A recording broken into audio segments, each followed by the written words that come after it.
एक बेहद ही दिल दहला देने वाली, हैरान कर देने वाली वारदात निकलकर सामने आ रही है, जहां पर पिता और पुत्री की बेरहमी से गोली मारकर हत्या कर दी जाती है। यह वारदात निकलकर सामने आ रही है रोहतक से सटे बोहर गांव की। नमस्कार दोस्तों, स्वागत है आप सभी का एक बार फिर से। बड़ी खबर निकलकर सामने आ रही है, जहां पर एक सुरेंद्र नाम का आदमी, यह बात है सुबह के करीबन 6 बजे की। उसी समय पर वह काफ़ी समय से उठा हुआ था और अपनी भैंस को वह चारा डाल रहा था। वह उसे चारा डाल रहा था इस वजह से क्योंकि थोड़े समय के बाद में उसे उसका दूध भी निकालना था। वह अपने घर का कामकाज कर रहा था। उसकी माँ, जो कि काफ़ी ज़्यादा वृद्ध थी, वह उठी नहीं थी। उसकी बेटी, जिसकी उम्र करीबन 13 साल थी, वह भी अभी नहीं उठी थी। दोनों सो रहे थे। करीबन 1 से 2 साल पहले की बात है कि उसकी पत्नी भी उसके साथ में रहा करती थी, पर अब उसकी पत्नी उसके साथ में नहीं रहा करती थी। कारण ये था कि पत्नी के साथ में उसकी बनती नहीं थी और कुछ आपसी कारण भी थे, जो कि पति और पत्नी ने किसी को भी बताने ज़रूरी नहीं समझे। पर जिस समय पर पति और पत्नी की अक्सर ही अनबन रहने लगी थी, इसी अनबन को दूर करने के लिए पति और पत्नी मिलकर एक फैसला लेते हैं। फैसला ये होता है कि वे दोनों के दोनों अलग हो जाएंगे। इसी वजह से तलाक के लिए अर्जी डाल दी जाती है। अब काफ़ी समय से लड़की अपने मायके में ही रह रही थी, जिसके पश्चात में एक माँ की कमी तो लड़की को महसूस होती थी, पर वह अपने पिता को ये बात नहीं बताया करती थी। सुबह सुबह की बात थी और सुरेंद्र जिस समय पर अपने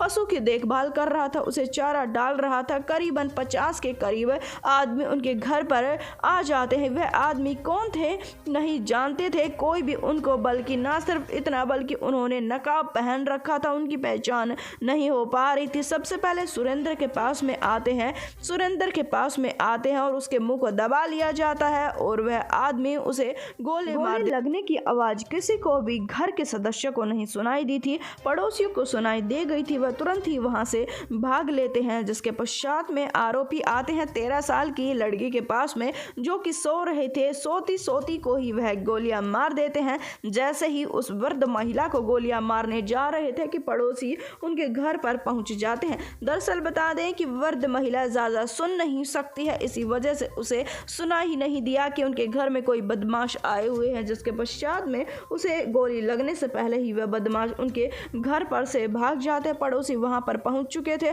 उन्हें उठा कर लेकर जाया जाता है। पिता और बेटी दोनों की मौत हो चुकी थी। हालांकि उस वृद्ध महिला का रो रो कर बुरा हाल है। उसका कहना यह है कि हमारी किसी के साथ में कोई भी दुश्मनी नहीं है, बस मेरे बेटे का तलाक चल रहा था बहू के साथ में, शायद इसी वजह से ये सब कुछ हुआ है। हालांकि अभी तक पुलिस का कहना यह है कि इस मामले में स्पष्ट कोई भी जानकारी दे पाना मुश्किल है कि किस वजह से उनकी हत्या हुई है। हालांकि पुलिस का कहना यह है कि वह एक गहरी साजिश का शिकार हो सकते हैं। इस वारदात को जितना हो सके उतना शेयर कर दें, चैनल को सब्सक्राइब कर दें। इस मामले में आगे जो भी जानकारी आएगी, उस मामले की असलियत जिस समय पर पता लगेगी, पुलिस को कितनी बेरहमी से पिता को पुत्री को गोली क्यों मारी गई, हम आपको जरूर बताएंगे। इस वीडियो को जितना हो सके उतना शेयर कर दें, चैनल को सब्सक्राइब कर दें। हम आपसे मिलेंगे एक बार फिर से। धन्यवाद।